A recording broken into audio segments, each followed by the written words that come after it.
I've got a question. How long do you think we humans have? How long does the human race have? Oh, wow. I don't exactly know, but it might be soon. I have no clue. I hope I give me at least 50 more years. I think there's infinite amount of time. Infinite. It's infinite, yeah. I give us a million years. Being kind, I would say probably about 10 years. 10, 12 years. Thousands of years. 47 years, 3 months, 5 days. It's approximate. We're kind of like cockroaches on the planet. No matter how much damage we'll do, enough of us will survive to procreate and keep it going.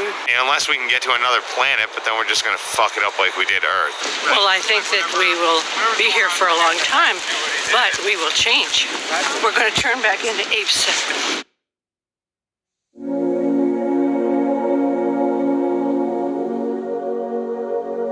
Have you ever wondered what would happen if a single species took over an entire planet? Maybe they're cute, maybe they're clever, but lack a certain, shall we say, self-restraint? What if they go too far? What if they go way too far? How would they know when it's their time to go?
Through factories and automobiles every year of more than 6 billion tons of carbon dioxide, our atmosphere seems to be getting warmer. This is bad? Well, it's been calculated a few degrees rise in the Earth's temperature would melt the polar ice caps. And if this happens, an inland sea would fill a good portion of the Mississippi Valley. For in weather, we're not only dealing with forces of a far greater variety than even the atomic physicist encounters, but with life itself. That was 1958. We've known about the dangers of climate change for 6 decades. Back then, there was so much air pollution that would actually block out the sun. There was so much water pollution, rivers caught on fire. Forget throwing plastic bottles into the water. We tossed our cars in there. We also knew someday we'd run out of oil. For millions of Americans, this may be the worst weekend they've ever faced for finding gasoline to give them the automobile freedom they take as their due. I never doubted humans would find a better way, and I wanted to be part of it. A scientist sounded the alarm, and the modern environmental movement was born. Unless we do bring these chemicals under better control, we are certainly headed for disaster.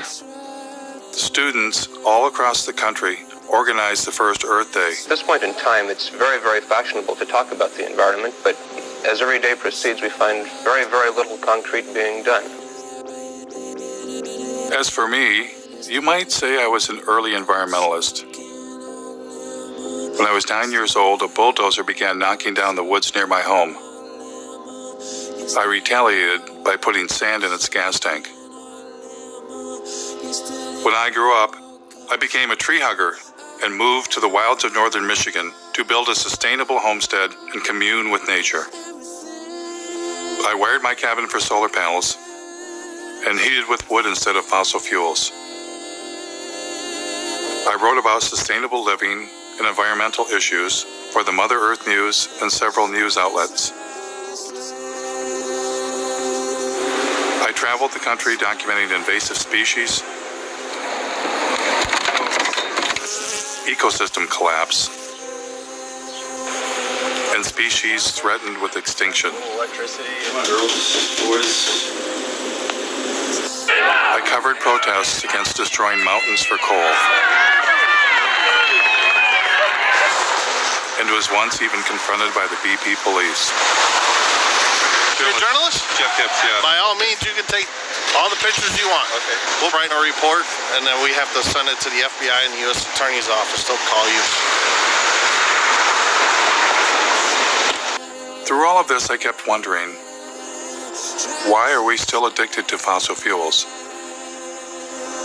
So I decided to begin following the green energy movement. What better place to check out how our renewable energy revolution is coming along than a solar festival in the Green Mountain state of Vermont, powered by 100% solar energy. Solar. I was having fun and got a chance to ask about getting solar panels installed. You can keep adding, so maybe every time you get a tax return, buy another solar panel. But then a little rain began to fall.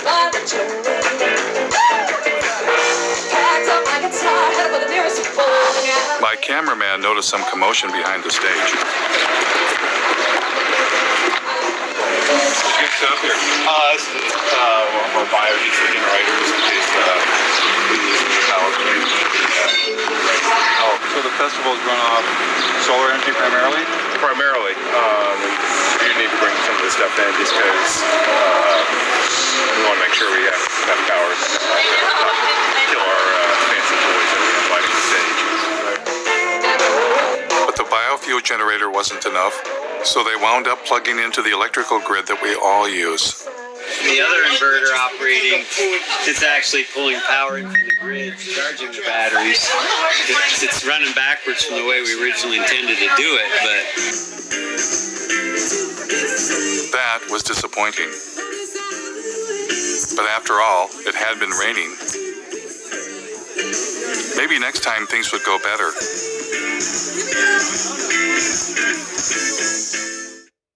Luckily for us, hope was on the way. It's been a long time coming, but tonight, change has come to America. Green activists across the country cheered when newly elected President Barack Obama rolled out $1 trillion stimulus package with nearly $100 billion for green energy. Green was finally ramping up, and everyone wanted to be part of it. President Obama brought in environmental activist Van Jones from the Apollo Alliance with shovel-ready projects. They've got to put up tens of thousands of wind farms. They've got to put up millions of solar panels. Former Vice President Al Gore, who had a few years earlier released an Oscar-winning film, shared his ideas with the president. We have the opportunity now to create jobs all across this country, in all 50 states, to repower America. Al Gore had already encouraged billionaire airline owner Sir Richard Branson to invest big time in green energy. Branson is pledging future profits from his airline to the tune of perhaps $3 billion. $3 billion, that's with a B, to fight global warming. Is Al Gore a prophet? I just spelled profit.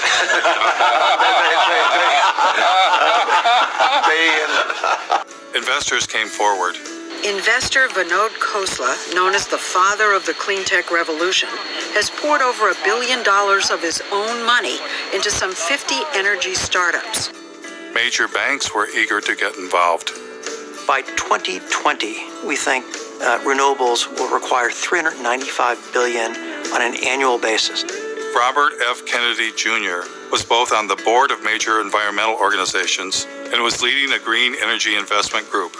We build wind farms, we build solar farms. Once you build our plant, it's free energy forever. The Sierra Club received $50 million from billionaire and former New York City Mayor Michael Bloomberg. Their mission, fight coal and promote clean energy.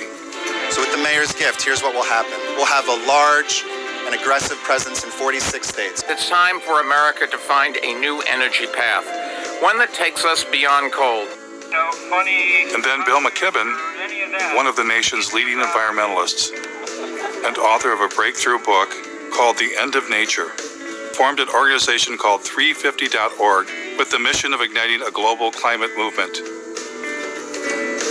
Can I show off my necktie for a minute because they made it for me yesterday? It's got that 350 on it because it's the most important